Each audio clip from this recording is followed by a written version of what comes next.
સૌથી પહેલા વાત કરવી છે ત્રણ દિગ્ગજો જે ગુજરાતમાં છે। જી હા, વડાપ્રધાન નરેન્દ્ર મોદી 2 દિવસના ગુજરાત પ્રવાસે, સાથે જ કેન્દ્રીય ગૃહમંત્રી અમિત શાહ પણ ગઈકાલે રાત્રે ગુજરાત આવી ચૂક્યા છે અને વિપક્ષના નેતા, લોકસભામાં વિપક્ષના નેતા કોંગ્રેસના સાંસદ રાહુલ ગાંધી પણ ગુજરાતના પ્રવાસે છે। તેઓ પણ 2 દિવસના ગુજરાતના પ્રવાસે છે અને એક બાજુ જ્યાં નવસારીમાં આજે વડાપ્રધાન નરેન્દ્ર મોદી હતા અને લખપતિ દીદી અને અનેક સહાય મહિલાઓ માટે આજે વુમન્સ ડે પર આપવામાં આવી, અમિત શાહના હસ્તે શુગર મિલો ફરી શરૂ કરવામાં આવી ને બીજા લોકાર્પણ અને ખાતમુહૂર્તના કાર્યક્રમો, તો આ બાજુ સંગઠનને લઈ અને રાહુલ ગાંધીએ મોટી ચિંતા અને ચાબખાવા માર્યા।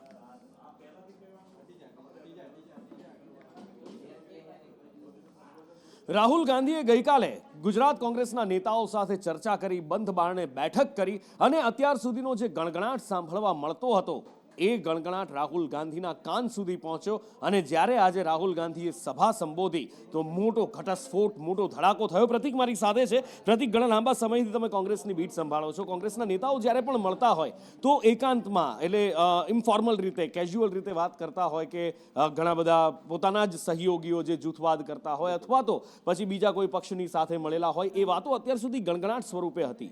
પણ હવે જ્યારે પક્ષના એક મોટા નેતા અને એલઓપી, લીડર ઓફ ઓપોઝિશન લોકસભા, જ્યારે રાહુલ ગાંધી આવીને આ વાત કહે તો સ્વાભાવિક છે કે કોંગ્રેસમાં મોટો ભૂકંપ આવ્યો હોય। બિલકુલ સાચી વાત છે। રાહુલ ગાંધી 2 દિવસના ગુજરાત પ્રવાસ આવવાના હતા। રાહુલ ગાંધી આવે તે પહેલા પ્રદેશના નેતાઓમાં એક ઉત્સાહ હતો, પરંતુ રાહુલ ગાંધી જ્યારે હવે જઈ રહ્યા છે, ગયા છે ગુજરાતની બહાર, ત્યારે પ્રદેશના નેતાઓમાં ચિંતા છે, કારણ કે રાહુલ ગાંધીએ સ્ટેજ ઉપરથી કહ્યું છે કે કોંગ્રેસમાં જૂથવાદ છે। હજુ પણ કોંગ્રેસના અનેક એવા નેતાઓ છે કે જે કોંગ્રેસમાં રહીને ભાજપ માટે કામ કરે છે અને આ જૂથવાદને દૂર કરશું તો જ આપણે જનતાનો મત મેળવી શકીશું। અને આ જ કારણથી તેમણે એ પણ સ્પષ્ટ કહ્યું છે કે 5, 25 કે 40 લોકો નેતાઓને કાઢી મૂકીશું, તેમને બહાર કાઢી મૂકીશું, તેમને સાઇડલાઇન કરી દઈશું। અને આ જ કારણથી હવે કોંગ્રેસના નેતાઓમાં ચિંતા વ્યાપી છે, કારણ કે રાહુલ ગાંધી ગમે ત્યારે મોટો ધડાકો કરી શકે છે, ગમે ત્યારે ગુજરાતના સંગઠનમાં મોટા ફેરફાર કરી શકે છે। કારણ કે ગઈકાલે જે મિટિંગ મળી હતી તેમાં બ્લોક લેવલના જે પ્રમુખો હતા, તાલુકા તેમજ નગરપાલિકાના પ્રમુખ હતા, તેમણે સ્પષ્ટપણે રાહુલને ખુલ્લા મને તમામ વાતો કહી છે। અને કેટલાક નેતાઓએ તો એવું પણ કહ્યું છે કે ગુજરાતના પ્રદેશ પ્રમુખને કેટલાક પ્રમુખોના નામ પણ નહીં ખબર હોય। આ સાથે જ તેમણે સ્પષ્ટપણે કેટલાક વ્યક્તિઓ એવું પણ કહ્યું છે કે રાહુલજી, તમારી આજુબાજુમાં જે નેતાઓ બેઠા છે એ જ કોંગ્રેસને હરાવી રહ્યા છે। આ તમામ વાતો નેતાઓ, કાર્યકર્તાઓ મોકળા મને રાહુલ ગાંધીને કરી હતી અને આ વાતો છે રાહુલ ગાંધીએ ગંભીરતાથી લીધી અને આજે રાહુલ ગાંધીએ ખુલ્લા મંચ ઉપરથી કહ્યું છે। અત્યાર સુધી આપણે આ બધી વાતો છે તે જે કોંગ્રેસ છોડીને ભાજપમાં જતા હતા તે નેતાના મોઢે સાંભળતા હતા, પરંતુ આજે રાહુલ ગાંધીએ સ્પષ્ટ કહ્યું છે કે કોંગ્રેસમાં હજુ પણ એવા નેતાઓ છે જે ગદ્દારી કરી રહ્યા છે, ભાજપ માટે કામ કરી રહ્યા છે અને આવા નેતાઓને કાઢતા વાર નહીં લાગે। એટલે આગામી દિવસોમાં ચોક્કસથી કોંગ્રેસમાં ઘણા મોટા ફેરફાર થશે અને સંગઠનમાં મોટો બદલાવ આવી શકે છે। अगर मैं यहां आया हूं सिर्फ कांग्रेस पार्टी के लिए नहीं आया हूं, मैं गुजरात के युवाओं के लिए, गुजरात के किसानों के लिए,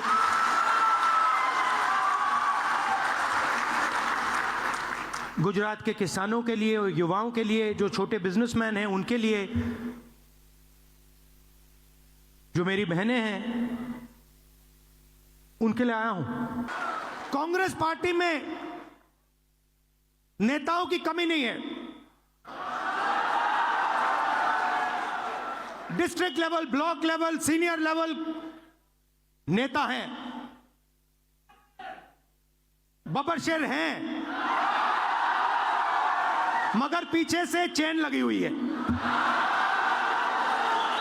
और बब्बर शेर बंधे हुए हैं सब। ये जो 2 ग्रुप से इनको अलग करना है सीधा।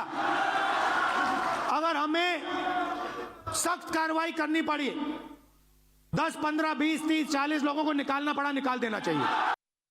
એટલે આ શબ્દો બહુ સૂચક હતા કે 15, 20, 40 લોકો કો નિકાલ દેના પડે તો નિકાલ દેના ચાહીએ। અને જે વાત કરી છે કે કેટલાક સાંકળે બાંધેલા સિંહ છે જેમને બાંધી રાખવામાં આવે છે, જેઓ લડવા માંગે છે પક્ષ માટે, જે ખૂંખાર સિંહ છે પણ એમને પક્ષના જ નેતાઓ, પક્ષનું જ નેતૃત્વ બાંધી રાખે છે। આવા તો કંઈ કેટલાય ચાબખા માર્યા અને જમીની હકીકત કોંગ્રેસની છે એ તેમણે કહી હતી અને આ સાંભળીને કેટલાય મોટા મોટા દિગ્ગજ નેતાઓના પેટમાં ફાળ પડી છે, માથે પરસેવો વળી ગયો છે કે શું થશે શું નહીં। આ બાજુ બીજા કેટલાક એવા નેતાઓ પણ છે કે જે રાહુલ ગાંધીના આ શબ્દોને, રાહુલ ગાંધીના ઓબ્ઝર્વેશનને અને જાહેર મંચ ઉપરથી કહેલી વાતને આવકારી રહ્યા છે, તો કેટલાકના મનની પીડા પણ હવે કેમેરા સામે આવી રહી છે રાહુલ ગાંધીના નિવેદન પછી। અને આ બાજુ ભારતીય જનતા પાર્ટી છે કે કોંગ્રેસ ઉપર, રાહુલ ગાંધી પર પ્રહાર કરી રહી છે।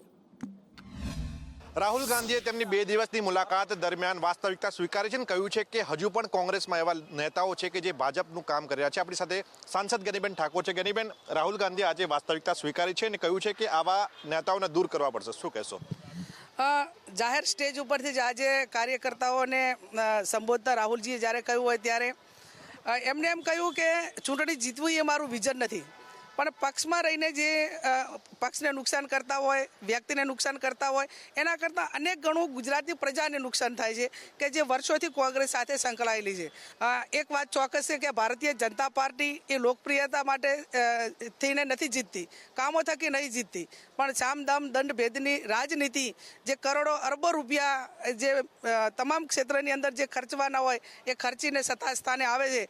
એ આવનાર સમયની અંદર આ જે વાત છે એનાથી કોંગ્રેસના કાર્યકરોનું મનોબળ વધશે અને ઉમેદવારોમાં પણ ક્યાંક ને ક્યાંક વાતનો અહેસાસ થશે કે કોંગ્રેસ હવે એકજૂટ થઈને પાર્ટીનું કામ કરશે. રાહુલ ગાંધીએ જે સંદેશો આપ્યો છે, જે વાત કરી છે, પણ 2 દિવસથી રાહુલ ગાંધી જે ગુજરાતમાં છે અને ગુજરાતના નાના પાયાના કાર્યક્રમમાં એક જો અમને જુસ્સો આવ્યો છે. આવનાર સમયની અંદર કોંગ્રેસ ગુજરાતની અંદર ખૂબ મજબૂતાઈથી સંગઠન ઊભું કરીને ભારતીય જનતા પાર્ટીની સામે ખૂબ મજબૂતાઈ અને આક્રમકતાથી લડશે એવો સંપૂર્ણ વિશ્વાસ છે. ચોક્કસ સાચી વાત છે કે જે લોકો ઇલેક્શનની અંદર બે ધારી તલવાર પર કામ કરતા હોય છે અને જ્યાં સારું લાગે ત્યાં સેટલમેન્ટમાં કામ કરતા હોય છે અને ચોક્કસ એવા નેતાઓની હકાલપટ્ટી કરવી જોઈએ. એ વાત સાથે હું પણ સમજ છું ને આજે રાહુલ ગાંધીએ પણ એ વાત કરી છે ને એવું અમે પણ કાર્યકર્તા તરીકે એવી આશા રાખીએ કે જલ્દીથી જલ્દી આનું ઇમ્પ્લિમેન્ટેશન થાય. એટલે રાહુલ ગાંધી બહુ સ્પષ્ટ વાતને માને છે કે જે લોકોને કામ કરવું છે નિષ્ઠાથી, કર્મઠતાથી એ કોંગ્રેસમાં કામ કરે અને જે લોકો ડબલ લાઇનવાળા હોય, ક્યાંક ભાજપથી મેળાપણું રાખતા હોય, ક્યાંક ડબલ લાઇનિંગ રાખતા હોય અને પક્ષમાં બેઠા હોય, મોટા હોદ્દા ઉપર આગેવાનો બીજા આગેવાનોને આગળ ના આવતા હોય, એવા લોકોની કોઈ જરૂર નથી. कि अगर राहुल जी तक वो मैसेज पहुंचा है तभी राहुल जी ने कहा है.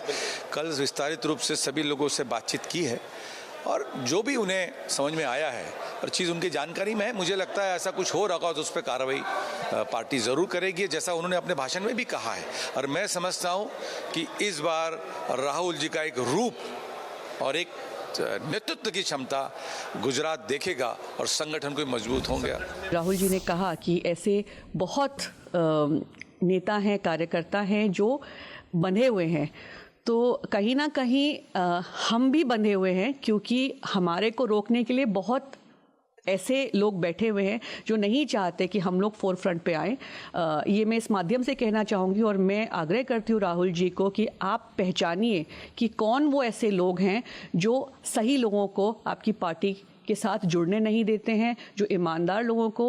मैं अपना खुद का उदाहरण दूँ, 3 पीढ़ी से कांग्रेस पार्टी के साथ मेरा परिवार है और एक ईमानदार, जिम्मेदार और लॉयल जो कहते हैं उस तरीके का परिवार रहा है. इस पे किसी का कोई डाउट नहीं होना चाहिए.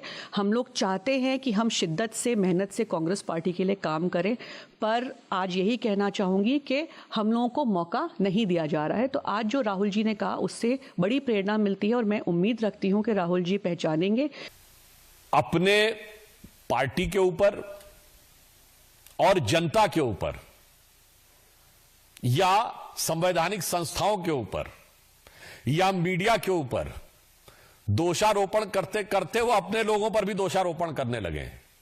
तो राहुल गांधी जी को मैं सुझाव देना चाहूंगा कि आप दूसरों में दोष देखना बंद करिए और आत्मावलोकन करिए.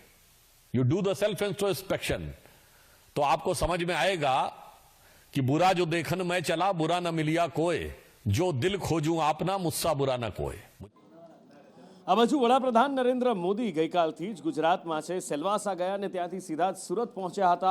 મોટો રોડ શો કર્યો હતો હકડે ઠઠ જનમેદની. અને આજે વડાપ્રધાન નરેન્દ્ર મોદી પહોંચ્યા નવસારીમાં. દક્ષિણ ગુજરાતના પ્રવાસે છે. નવસારીમાં ખાસ વાત એ હતી કે આજે મહિલા દિવસ છે, વિશ્વ મહિલા દિવસ, વુમન્સ ડે છે અને માટે જ વડાપ્રધાનની સુરક્ષાની બધી જ જવાબદારી નાનામાં નાના કર્મચારીથી લઈ અને મોટા અધિકારી સુધી દરેક મહિલાએ વડાપ્રધાન નરેન્દ્ર મોદીની આ જવાબદારી સ્વીકારી હતી સુરક્ષાની. એની સાથે સાથે કેટલાક ભાવુક દ્રશ્યો પણ અહીંયા જોવા મળ્યા હતા. એક યુવાન હીરાબા અને વડાપ્રધાન નરેન્દ્ર મોદીનું એક ચિત્ર, એક પોર્ટ્રેટ બનાવીને લાવ્યો હતો અને વડાપ્રધાનને જોતા જ એ ભાવુક થઈ ગયો હતો. આંખમાંથી આંસુની ધાર વહેવા લાગી હતી. વડાપ્રધાન નરેન્દ્ર મોદીએ એનું પોર્ટ્રેટ મંગાવ્યું અને સહી કરી અને આપ્યું હતું. અને એની સાથે સાથે લખપતિ દીદી કાર્યક્રમ હતો અને વડાપ્રધાને આવનારા વર્ષો માટે 3 લાખ લખપતિ દીદી બનાવવા માટેનું લક્ષ્ય પણ મૂક્યું છે. શું કહ્યું વડાપ્રધાન નરેન્દ્ર મોદી અને સાથે જ જૂના સંસ્મરણ શું વાગોડ્યા એ જુઓ.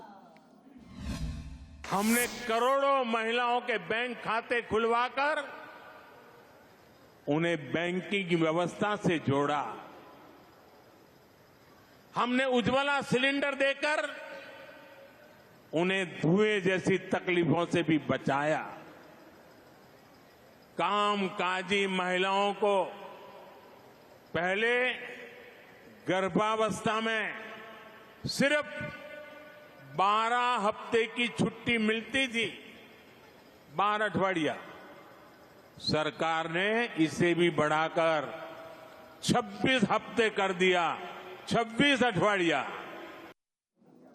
તો આ બાજુ કેન્દ્રીય ગૃહમંત્રી અમિત શાહ પણ ગુજરાતના પ્રવાસે છે. ગુજરાતમાં છે, તેઓ સૌરાષ્ટ્રના પ્રવાસે છે અને આજે તેઓ સોમનાથ મંદિર પહોંચ્યા હતા. પત્ની સાથે સોમનાથ મંદિર ભગવાન સોમનાથને શીશ ઝુકાવ્યો હતું, જળાભિષેક કર્યો હતો ભોળાનાથનો અને એની સાથે સાથે પૂજા અર્ચના પછી તેઓ ગીર સોમનાથમાં ખેડૂતો માટે એક મોટી ભેટ સોગાદ લઈને આવ્યા હતા. વર્ષોથી બંધ પડેલી શુગર મિલો અહીંયા શરૂ કરવામાં આવી. કેન્દ્રીય ગૃહમંત્રી અમિતભાઈના હસ્તે આ શુગર મિલોનો ફરી એકવાર શુભારંભ થયો છે અને તેમણે કહ્યું કે વડાપ્રધાન નરેન્દ્ર મોદીનું વચન એટલે પથ્થરની લકીર છે. 10,000થી વધારે ખેડૂતોને આનો ફાયદો થશે. વડાપ્રધાને વચન આપ્યું હતું કે આ શુગર મિલો શરૂ થશે અને આજે ફરી શરૂ થઈ રહી છે. કે આ કોડીનાર સુગર મિલની અંદર 2002માં ગુજરાત ગૌરવ યાત્રા લઈ નરેન્દ્રભાઈ આયા ત્યારે હું નરેન્દ્રભાઈ ના દિલીપભાઈ ત્રણે આખી રાત આ સુગર મિલમાં રોકાયા હતા અને પછી સુગર મિલ બંધ થઈ ગઈ. જેટલી વાર હું કોડીનાર આવું, કોડીનારના ખેડૂતો પકડે કે હવે આનું કંઈક કરો. નરેન્દ્રભાઈએ પણ વચન આપ્યું અને ભાજપાના બધા કાર્યકર્તાઓએ વચન આપેલું અને મોદી સાહેબનું વચન એટલે પથ્થર પરની લકીર. આજે મોદી સાહેબનું વચન પૂરું થવા જઈ રહ્યું છે. અને આગળ વાત કરવી છે વધુ એક ભરતી કૌભાંડ પર ઉઠેલી આશંકાની, ઉઠાવવામાં આવેલા સવાલની. ફરી એકવાર યુવરાજસિંહ જાડેજા મીડિયાની સામે આવ્યા, કેમેરાની સામે આવ્યા અને ફરી એકવાર એમણે ભરતી ઉપર આરોપ લગાવ્યા છે. આ વખતે ડિસ્ટ્રિક્ટ કોઓપરેટિવ બેંકની ભરતીમાં કૌભાંડ થયાનો એમણે આરોપ લગાવ્યો છે. અમદાવાદ ખાતાની પરીક્ષા લેવામાં આવી હતી, પરંતુ અજીબ વાત એ અમારા સામે આવી છે કે આ ભાવનગર ડિસ્ટ્રિક્ટ કોઓપરેટિવ બેંકની અંદર જે ભરતી થવાની છે એ ભરતીમાં અમને આશંકા છે કે આમાં સગાવાદ, ઓળખાણવાદ અને પરિવારવાદના જે લોકો છે એ જ લોકો લાગવાના છે. અને આની અંદર પહેલેથી એ સીટ જે છે એ સીટ ડિસાઇડ થઈ ગયેલી છે કે કોને કઈ રીતે ભરતીમાં લેવા. તેમાં અમને જે માહિતી છે એ માહિતી પ્રમાણે 2 ડાયરેક્ટરના જે દીકરા છે, 2 જનરલ મેનેજરના ભત્રીજા છે, 1 ડાયરેક્ટરના ભત્રીજા છે, ધારાસભ્યના બહુ નજીકના કહી શકાય એવા ભાણિયા છે અને વર્તમાન જનરલ મેનેજર બનાવવામાં જેને મદદ કરી હતી એના પણ ભત્રીજાને આમાં લેવાના. એટલે ખૂબ ઓળખાણવાદ અને પરિવારવાદના લોકોને આમાં ક્યાંક ને ક્યાંક સુનિયોજિત રીતે ગોઠવણ કરી અને લેવામાં આવતું હોય એ પ્રકારની ભરતીમાં આક્ષેપો સામે આવ્યા છે. અને હવે વાત કરવી છે સરકારી કર્મચારીઓમાં ભભૂકી ઉઠેલા રોષની. કારણ કે આરોગ્ય વિભાગના સરકારી કર્મચારીઓ એટલે કે લેબ ટેકનિશિયન્સ હવે હડતાલનું શસ્ત્ર ઉગામવા જઈ રહ્યા છે. છેલ્લા ઘણા સમયથી અનેક પડતર માંગણીઓ છે, સંતોષાઈ નથી રહી અને માટે હવે હડતાલનું શસ્ત્ર ઉગામવાનો વારો આવ્યો છે. 1992નો એક GR થયો છે અને એમાંથી અમારે પગાર વિસંગતતા ઊભી થયેલ છે અને એના માટે છેલ્લા 30 વર્ષથી અમે રજૂઆત કરતા આવ્યા છીએ, પણ એ રજૂઆતનું આજ સુધી કંઈ પરિણામ આવ્યું નથી અને છેવટે અમારે આ ડિસિઝન લેવું પડ્યું છે. અને એમાં અમારા જે પંચાયત લેપટેક મહામંડળના ખજાનચી શ્રી નિલેશભાઈ કાછડિયા એ અનશન પર ઉતરેલા છે. જ્યાં સુધી પ્રશ્નોનું નિરાકરણ ના આવે ત્યાં સુધી એ અનશનનો ત્યાગ કરવાના નથી. આગળ વાત કરવી છે પાડોશી રાજ્યના એક નિર્ણયની. એ નિર્ણય ચર્ચાના એરણે છે. જી હા, મોહન યાદવ સરકાર દ્વારા નિર્ણય લેવામાં આવ્યો છે કે જે પણ બળાત્કારીઓ છે અથવા તો જબરજસ્તી ધર્માંતરણ કરાવવા વાળા લોકો છે, હવે એને સાંખી નહીં લેવાય. ખુદ મુખ્યમંત્રીએ જાહેરાત કરી છે કે આ દૂષણને હવે સમાજમાં પ્રોત્સાહન નહીં આપવામાં આવે અને એમને છોડવામાં નહીં આવે, ફાંસીની સજા કરવામાં આવશે. ये तो बिल्कुल धर्मांतरण, दुराचरण, ये किसी घटना को हमारी सरकार बर्दाश्त नहीं करेगी। इसीलिए ऐसे दुष्कर्मियों को या धर्मांतरण कराने वालों को फांसी की सजा तक पहुंचाएगी।